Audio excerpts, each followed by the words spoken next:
1, 2, buckle my shoe. 3, 4, knock at the door.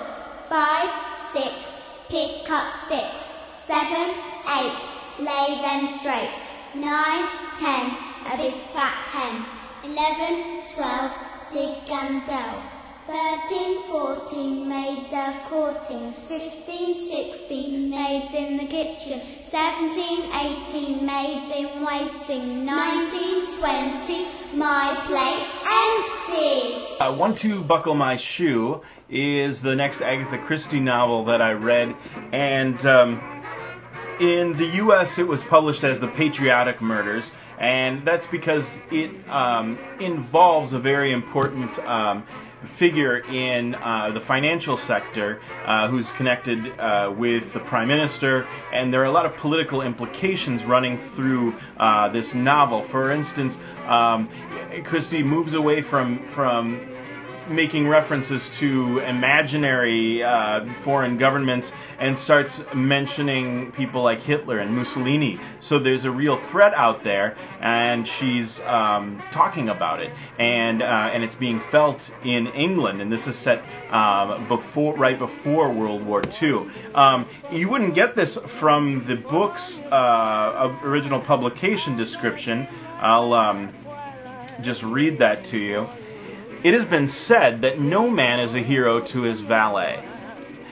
To that may be added that few men are heroes to themselves at the moment of visiting their dentist. Hercule Poirot was, says Mrs. Christie, morbidly conscious of this fact, as he entered his dentist's room in Queen Charlotte Street. His morale was down to zero. He was just that ordinary, that craven figure, a man afraid of the dentist chair. For the reader, it is a very pleasant turning of the tables to see the great Poirot at such a disadvantage, his mouth stuffed with cotton wool, hot air puffing down the cavity, unable to speak for himself. At 11:30, Poirot stepped out a free man, but before lunchtime, sudden death had claimed a victim at the dentist's. Soon Poirot was probing into the integrity of his fellow patients of that morning.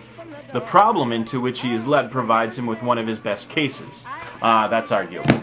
Anyway, now, the victim at the dentist's office happens to be the dentist himself, and it's soon followed by another, a patient by the name of Ambryatus, who was a Greek gentleman who was visiting the dentist for the first time, is found dead in his hotel room, apparently because he's been over-injected by the dentist. And so the theory is that this dentist made a mistake, injected him with too much stuff. The guy gets home, he dies, and the dentist realizes this and shoots himself in the head. Unfortunately, we have another character who goes missing, another patient of this dentist, Miss Maybelle Sainsbury Seals, who's kind of a spinster lady, a missionary who spent several years teaching out in India and is back, and the title comes from her because she has this these rather ugly shoes with buckles on them, and this is a good point to talk about the structure of the novel. 1, 2, Buckle My Shoe, of course, is a familiar nursery rhyme. It doesn't become the MO of the murderer, per se. It is really more of an organizational structure for the novel, for Christie and for Poirot, who Poirot sees the buckle and is reminded of the poem, and so each chapter takes a different line from the poem. 1, 2, Buckle My Shoe. 3, 4, Shut the Door. So it goes like this, and each of these chapters kind of there's a little bit of a relationship to the nursery rhyme, and so it's quite interesting to see how it's going to play out, and it does play out quite nicely as a framing device, or rather as a structural device that carries the novel. Now, the thing about the novel, I really agree with what one critic had said, was that it's, rather than being cunning, it's overly complex. So the plot has a lot of complexity to it. It's a little bit far-fetched in places, but it's not done in a pleasing way. It's actually a little bit, in some ways, it becomes a bit tedious. I think that's a weakness of the story. However, the political implications of the novel are quite interesting.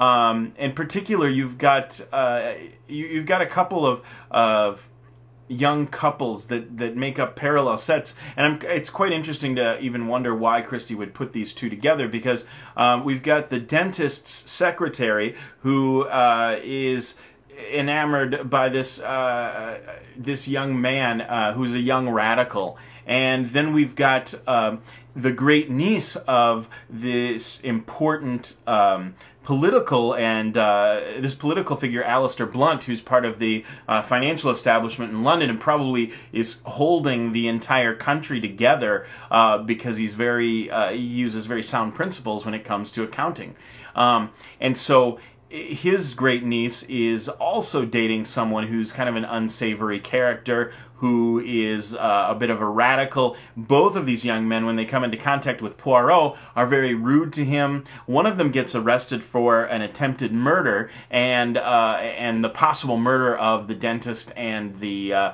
Mr. M. Bariotis. And when he's talking to Poirot, this is where we really, for the first time almost, get a very strong sense of cynicism from Poirot, who starts to think how old he is, and he doesn't like this person. He doesn't believe this person committed the crime. He doesn't even really particularly want to help this person, but he knows he's the only person who can. And this young person does not want his help because he doesn't trust Poirot. So there's this constant state of mistrust. None of these young people are trusting Poirot. So there's a kind of a division between ages. You've got younger people who are reacting against the society that they're in, older people who represent that kind of traditional society. Everything's changing around them, and so it becomes very interesting in that respect. However, after novels like And Then There Were None and Sad Cypress, it does, to my mind, fall a little short. I think it's great, and there are some really clever points to it. However, I'm going to give it a 3, I'd say a 3.5 out of 5.